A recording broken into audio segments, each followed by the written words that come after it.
పికిలి పాపకి పచ్చడైపోయింది. పికిలి పాప విషయం పచ్చడైపోయిందని ఎందుకన్నానంటే, పికిలి పాప ఏంటంటే, తను ఎదురు వ్యక్తి ఎలాగుండాలి అంటే శుద్ధులు, బుద్ధులు చెప్తుంది. అంతేకాకుండా పికిలి పాప ఏంటంటే, మాధురి గారి దగ్గరికెళ్ళి ఎందుకు మీరు నన్ను దూరంగా పెడుతున్నారు?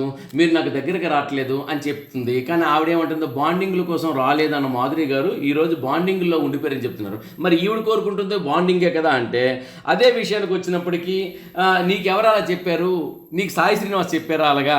నీ మీద నాకు బాండింగ్ లేదని అనే విధంగా మరి మాధురి గారు అంటే ఇదే విషయాన్ని శ్రీనివాస్ సాయి దగ్గరికి వెళ్ళి వేరే రకంగా ఆమె చెప్పటం ఇలా ఇక్కడ నువ్వు ఏమనుకున్నావో ఇక్కడ అక్కడ అలా చెప్పు, ఇక్కడ ఒకలాగా వినింది, ఇక్కడ ఒక మాట్లాడింది, సాయి శ్రీనివాస్ దగ్గరికి వెళ్ళి ఇంకోలా చెప్పినట్లయితే మ్యానిపులేట్ అవుతుంది.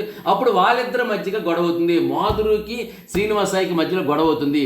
వీళ్ళిద్దరి విషయంలో నువ్వు ఇక్కడ ఒకలాగా అక్కడ ఒకలాగా ఎందుకుంటావని నాగార్జున గారు క్లాస్ స్పీకర్ అవి చూపించారు కూడా. అందుకనే పికిలి పాపకి పచ్చడైపోయింది అని అన్నాను.